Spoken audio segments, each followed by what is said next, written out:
परीक्षित राजा आरंभ में प्रश्न करते हैं। मनु के पुत्र राजा प्रियव्रत की विवाह करने की इच्छा नहीं थी, फिर भी उन्होंने विवाह क्यों किया? गृहस्थाश्रम निभाते हुए भी उन्होंने सिद्ध की प्राप्ति कैसे की? किस प्रकार कृष्ण में उनकी भक्ति दृढ़ हुई? सुखदेव जी वर्णन करते हैं। घर भक्ति में बाधक रूप है। घर में गृहस्थ को विषमता पक्षपात करना पड़ता है। गृहस्थ सभी की ओर संभाव नहीं रख सकता। वह शत्रु मित्र चोर सेठ आदि सभी के प्रति संभाव नहीं रख सकता। श्री कृष्ण का गृहस्थाश्रम ऐसा था कि वे सभी के प्रति संभाव रखते थे।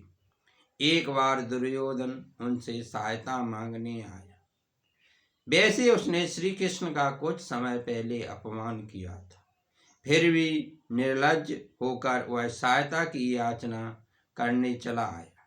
सामान्य गृहस्थ अपना अपमान भूल नहीं पाता, किंतु श्री कृष्ण दुर्योधन को सहायता देने के लिए तैयार हो गए। अर्जुन भी सहायता मांगने आया था। दुर्योधन ने कहा कि मैं अर्जुन से पहले आया हूं, अतः मांगने का पहला अधिकार मेरा ही है। श्री कृष्ण ने कहा, मैं तो तुम दोनों की सहायता करूंगा।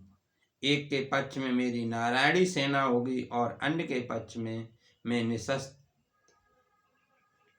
दुर्योधन ने सोचा कि कृष्ण तो बातें ही बनाते रहेंगे और मुझे तो युद्ध करने वाले की आवश्यकता है, बातूनी की नहीं। उसने नारायणी सेना मांगी। अर्जुन ने श्री कृष्ण को मांगा। इस प्रकार श्री कृष्ण ने अर्जुन और दुर्योधन दोनों के प्रति संभाव रखा। श्री कृष्ण गृहस्थाश्रमी नहीं, आदर्श सन्यासी है। गृहस्थाश्रमी होने पर भक्ति कार्य में कुछ न कुछ बाधा उपस्थित होती रहती है। अतः राजा प्रियव्रत ने सोचा कि इस व्यवहार का मुझे त्याग करना होगा। परमात्मा में अभेद बुद्धि और व्यवहार में भेद बुद्धि का निर्वाह करना पड़ता है। व्यवहार भेदभाव जगाता है। भेदभाव होने पर काम क्रोध आदि विकार पैदा होते हैं। ज्ञानी पुरुष सभी को अभेद भाव में देखते हैं। व्यवहार और परमार्थ को एक करना टेढ़ी खीर है।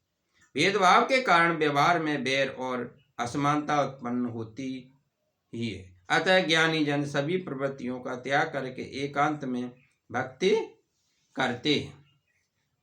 घर में भक्ति नहीं हो पाती क्योंकि कई विक्षेप आते रहते हैं। तुम गृह त्याग करके गंगा किनारे जा नहीं सकते, अतः कहना पड़ता है कि घर में ही रहकर भजन करो। जीव जब प्रभु के साथ एक होता है तभी साक्षात्कार कर सकता है। एकांत में ईश्वर की आराधना करने से यह शक्य होता है। राजा प्रियव्रत की इच्छा हुई कि मैं एकांत में ईश्वर की आराधना करूं।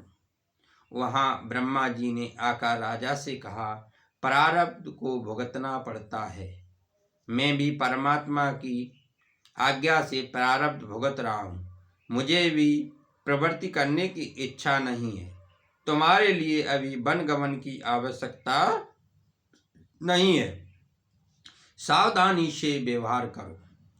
जितेंद्रिय तो घर में रहकर भी ईश्वर की आराधना कर सकता है, और जो जितेंद्रिय नहीं है वह तो वन में भी प्रमाद ही करेगा। स्त्री पुत्र का त्याग करके वन में जाकर भी भरत ने वहां संसार बसाया था।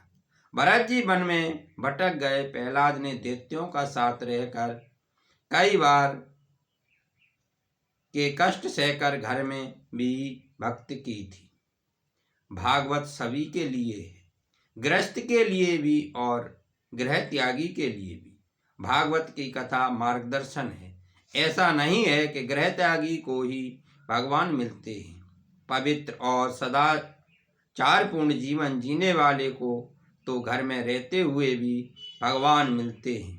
घर का वातावरण प्रतिकूल होते हुए भी प्रहलाद जी ने घर में रहकर भक्त की और भगवान का दर्शन किया। अपने जीवन का लक्ष्य निश्चित करना बड़ा आवश्यक है। लक्ष्य को ध्यान में रखकर ही जीवन व्यवहार किया जाए।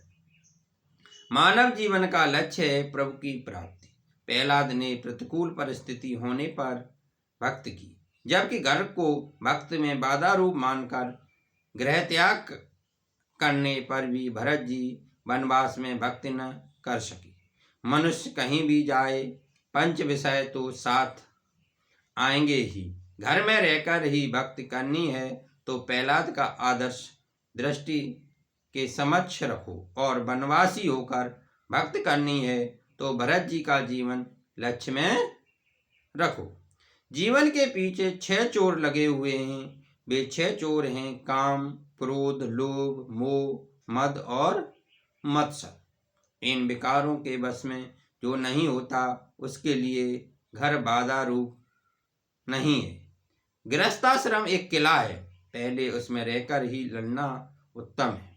ये 6 शत्रु तो वन में भी साथ साथ आकर सताते हैं, अतः उन 6 शत्रुरूपी विकारों को हराना है। काम, क्रोध, लोभ, मोह, मद और मत्सर को जीतना है। अतः इन 6 शत्रुओं को विजेता गृहस्थ होते हुए भी वनवासी जैसा ही होता है। गृहस्थाश्रमी रहकर इन 6 विकारों का कुचलना सरल है। सुखी होना है तो अपने 40वें वर्ष के संसार में व्यवहार का धीरे धीरे त्याग करने लगो और 51वें वर्ष में वनगमन करो। ब्रह्मा जी राजा प्रियव्रत से कहते हैं कि तुम विवाह करो, विवाह किए बिना विकार वासना नष्ट नहीं हो सकती। कुछ समय के लिए संसार के सुखों का उपभोग करने के पश्चात परमात्मा की आराधना करो। व्यवहार करो, किंतु ऐसा करो कि पुनर्जन्म का बीजारोपण न हो जाए। राग द्वेष रहित किया गया व्यवहार मनुष्य को मुक्ति दिलाता है। जीवन मुक्त पुरुष शारीरिक अभिमान से रहित होता है। यह वासना नहीं रखता, अतः उसे दूसरी देह नहीं मिलती। हरि ओम। शांति शांति शांति।